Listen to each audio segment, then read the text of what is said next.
실시간 재난안전 정보 방송 재난안전 119 국제 정세와 국방 이슈 다뤄보는 안보 토크 시간입니다. 오늘도 백승주 전쟁기념사업회장님 나오셨습니다. 어서 오십시오.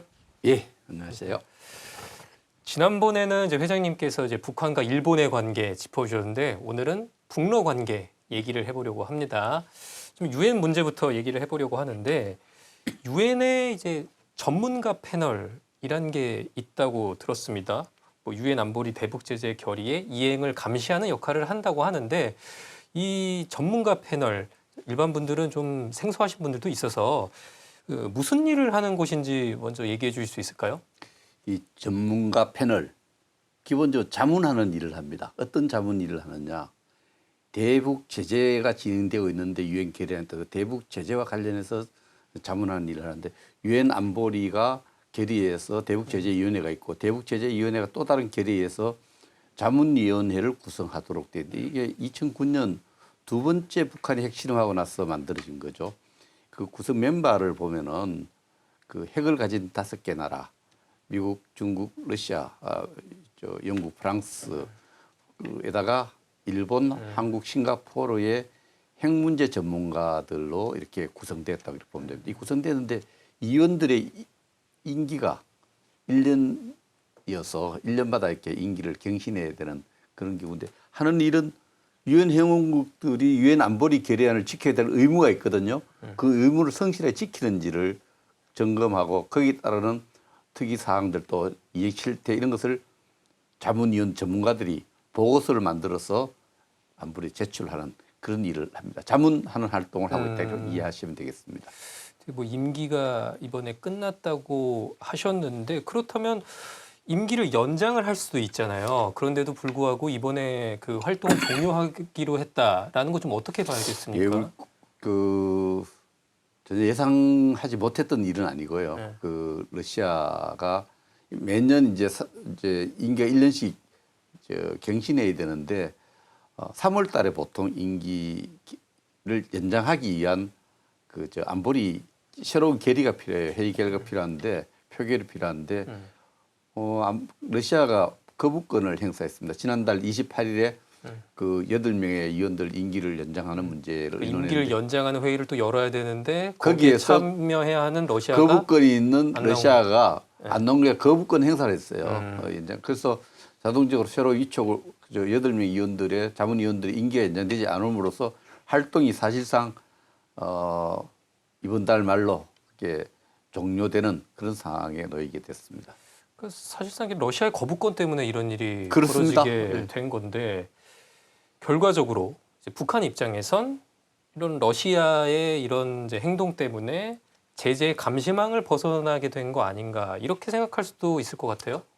오늘인가 이렇게 보면은 북한이 러시아의 입장 거부권 행사한 데 대해서 대단히 고맙다, 감사하다는 입장을 러시아 푸틴 정부에 전달한 것으로 보도가 되었어요. 공식적으로요? 예, 그래서 타스 통신에서 보도가 됐는데 북한으로서 너무나 자기들로서는 러시아 입장에 대해서 고마워하겠죠. 제재 때문에 굉장히 고통이 심했는데 이 제재를 공식적으로 러시아가 풀어준 거거든요.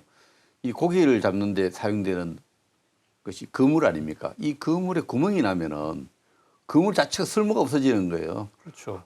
그래서 이 크게 구멍이 난 거죠. 구멍이 난 그물이 된 거예요. 사실상 자문위원회의 기능이 또 활동이 중단된 것과 같이 대북 제재의 어떤 신뢰성 문제에서도 상당히 심각한 문제가 발생한 사건이라고 볼 수 있습니다. 그럼 이걸 보면 북한과 러시아 간의 협력 관계, 밀월 관계가 점점 더 강해지는 것처럼 또 보이는데 어떻게 평가하십니까? 그렇게 봐야죠. 러시아는 알다시피 김일성이 6.25 도발을 하는데 결정적으로 후원을 했었고 그 이후에 1961년에 북한과 구소련이죠. 지금 러시아 간에 군사동맹조약을 체결해서 군사협력관계를 내외에 가시했거든요. 근데 이게 그 냉전체제 해체 직후인 1996년에 하나 일방이 통보하면 동맹이 해소되도록 돼 있어서 러시아가 당시 엘친입니다만 통보해서 동맹 관계가 해체됐어요. 근데 그 이후에 이제 쭉 러시아가 우리 정부 입장을 많이 도왔죠. 우리하고 특별하게 협력 관계를 구축해서. 그런데 이번에 특히 우크라이나 전쟁이 발발하고 난 이후에 그 북한과 러시아 간의 군사 협력이 강조되다가 이번에 이 전문가 패널을 임기 연장을 반대함으로써 북한과 러시아 간의 군사 협력, 안보 협력이 상당 수준으로 복원되었다 이렇게 볼 수밖에 없습니다.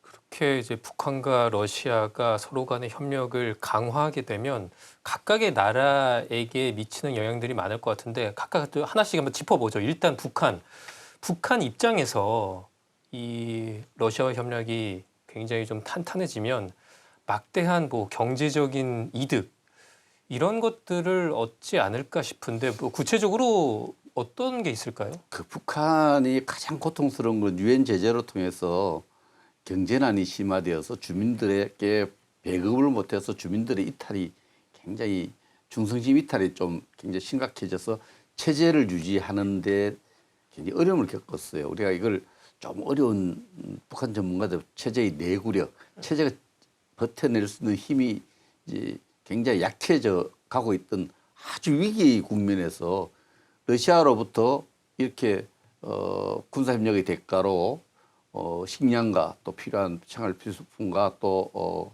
원유, 전략 물자들 이런 부분을 지원받게 됨으로써 체제가 유지될 수 있는 경제적 기반이 획기적으로 강화되는 그러한 판단을 할 수 있고 그렇게 진행될 가능성이 좀 있는 거죠. 전략적으로도 얻을 수 있는 것들이 많을 것 같은데요. 경제적인 거 말고도. 이제 전략적이라 하면 일단 북한이 굉장히 극심한 고립에 처해 있거든요. 유엔 제재 결의를 통해서 유엔 안보리 이사회 결의해서 국제적으로 완전히 고립이 되어가는 그런 상황에서 좀 탈피할 수 있고 이걸 좀 더 군사 협력 차원에서 보면은 북한이 지금 계속해서 핵 강대국의 길로 가는데 그래서 기술적으로 미흡한 부분이 있어요. 전략 물자 때문에도 하고 기술적으로 그 부분에 대해서 러시아의 도움을 기대할 수 있게 되는 거죠. 러시아는 경제적으로도 도움을 받을 뿐만 아니라 군사적으로도 상당히 러시아로부터 기술과 부품 공급을 받을 수 있게 됨으로써 전략적으로 북한이 상당히 국제적 고립에서 탈피하고 군사적으로 핵 강대국이 되는 어떤 길에 좀 더 많은 지원을 러시아로 받을 가능성이 높아진 겁니다. 그럼 이번에는 러시아 입장에서 한번 보죠. 러시아는 기존에는 어쨌든 이제 안보리 상임 이사국이니까 오히려 북한의 제재에 참여하기도 했었는데 이번에는 완전히 그 태세 전환이 됐단 말이죠.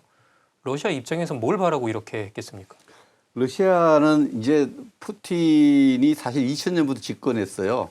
우리나라 역대 대통령 안 만난 대통령이 2000년이니까 김대중 대통령 이후로 우리 대통령들 쭉 만나고 서방의 지도자를 만나 이 노련한 푸틴 대통령으로서는 북한과 협력해서 뭘 얻을 수 있을 것인가.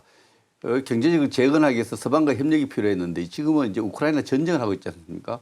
우크라이나 전쟁이 단기전으로 안 끝나고 소모전으로 진행되는데 의외로 첨단 무기보다는 재래식 그 무기들이 많이 필요하게 되는 소모가 많이 되니까 이 소모되는 만큼 재래식 무기에 또 충당이 필요한데 북한의 어떤 재래식 무기 재고들을 활용함으로써 이 소모전에 좀 더 효율적으로 우크라이나 전쟁에 대응할 수 있고 또 북한이라는 또 핵을 가진 국가, 북한의 지지를 받음으로써 러시아가 또 고립되지 않았다는 그런 이미지를 줄 수 있고 또 중국과 러시아 좀 협력 관계 있거든요. 러시아는 군사적으로 일단 재래식 소모 물품을 받으면서 장기화되고 있는 우크라이나 전쟁에서 좀 더 잘 대응할 수 있고 국제적으로도 중국과 북한의 어떤 지지를 이렇게 받아내므로써 국제적으로 좀 고립을 면할 수 있다 이렇게 생각할 수 있겠습니다. 재래식 무기라면 북한의 뭐 포탄이나 이런 것들인 지금 거죠? 우크라이나 전선이 굉장히 긴데 네. 첨단 무기보다는 지뢰 같은 거, 조그만 포탄 같은 거. 포탄 지뢰. 거기다 또 간혹 요즘 발표됐습니다만 북한이 개발한 단거리 미사일들 이런 부분에 대한 지원을 받고 있는 것으로 판단하고 있습니다. 이게 어디서 전부 판단하고 확인하고 있느냐? 전문가 패널에서 이걸 보고서를 쓰고 있거든요. 러시아가 고통스러운 거예요. 원래 국제사회 모르게 북한에 협력하는데 이것을 쭉 전문가 패널들이 위성 사진을 좀 판독해서 그런 가능성 의혹을 제기하고 거기에 대한 증거를 제시하니까 러시아로서는 전문가 패널이 그렇겠네요. 귀찮은 거예요. 그래서 근데 이렇게 북러 관계가 더 이제 밀접해지게 되면 일단 북한에게는 이제 기술적인 지원이 들어갈 것 같다는 이제 생각이 들거든요. 또 러시아가 굉장히 첨단 무기라든지 인공위성, 우주 항공 기술이 굉장히 발달해 있지 않습니까? 이 점에 대해서는 어떻게 보십니까? 글쎄 그 약간 러시아가 좀 페인팅 쓰는 블러핑하는 속이는 어떤 협상 결과를 발표했는데요. 지난해 그 김정은과 푸틴이 극동 지역에서 만났을 때 인공위성과 관련한 기술 협력을 이야기했는데 북한이 지금 가장 필요한 것은 그 인공위성이나 첨단 어떤 장비에 대한 기술이 아니에요. 뭡니까? 식량이고 아. 기름입니다. 원유. 이런 부분을 지원하는 것은 뭐가 문제되느냐. 안보리 제재를 위반하는 거거든요. 사실 노동자를 러시아에 보내는 것도 안보리 제재 내용이 들어가요.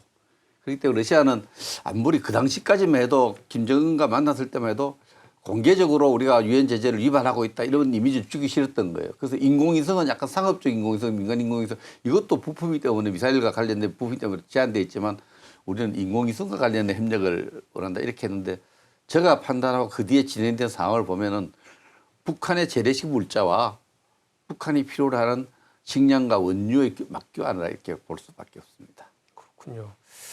어쨌든 지금 지구 반대편에서는 이제 러시아와 우크라이나의 전쟁이 생각했던 것보다 훨씬 길어지고 있고 그런 상황에서 북한은 러시아에게 재래식 무기 같은 것들을 지원을 해주면서 어찌 보면 이런 전쟁 장기화에 그 이제 북한이 좀 도움을 주고 있는 것처럼 또 보여지는데 실제로 이런 영향도 있는 겁니까? 그럼 북한이 이렇게 그 우크라 전쟁에 개입함으로써 전쟁이 장기화되고 있는 그런 부분이 상당히 있다고 보이죠.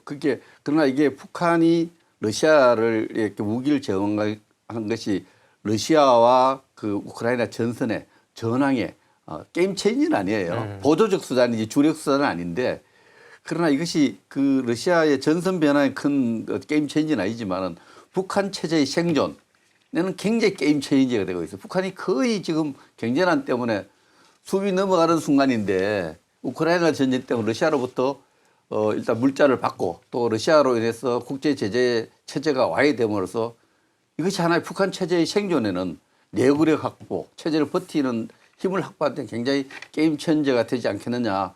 그것을 저는 굉장히 안타깝게 불안하게 보고 있습니다. 그렇군요. 예. 이렇게 북한과 러시아가 서로 간의 밀착을 강화하는 상황. 앞으로의 동북아 정세에도 굉장히 많은 변화가 있을 것 같은데요. 서로가 이게 협력 관계를 강화하게 되면 어떻게 예상이 되십니까? 이 부분은 지금도 나타나고 있는 거죠. 사실 1917년 그 10년대 말에 러시아에서 볼시비키 혁명이 일어났을 때 그 혁명이 한반도의 분단으로 이어질 줄 우리가 아무도 상상을 못했어요.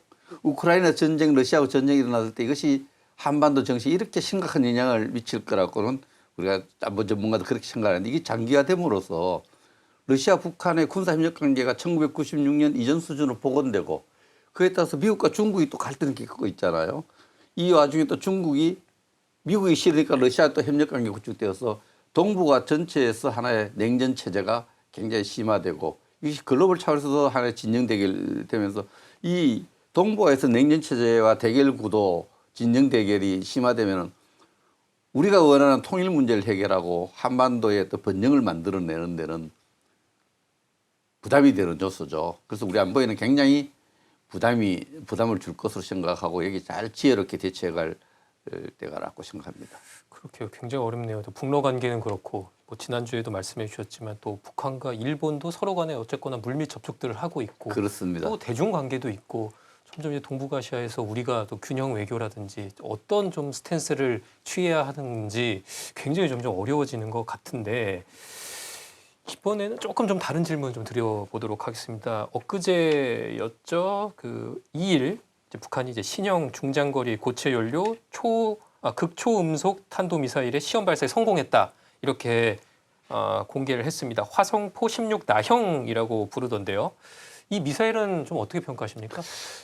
예, 북한이 지금 우리가 이제 음속을 넘어가는 것을 초음속, 그런데 초고음속이라는 것은 음속이라는 것은 마 5, 6 이렇게 넘어가는 그 하나의 속도를 내는 그런 미사일 개발에 성공했다는데 이날 발표는 우리 합참에서도 발표를 했습니다만 아마 극초음속 같은 방사포에 사용되는 하나의 고체연료 실험으로 이렇게 분석이 되고 있죠.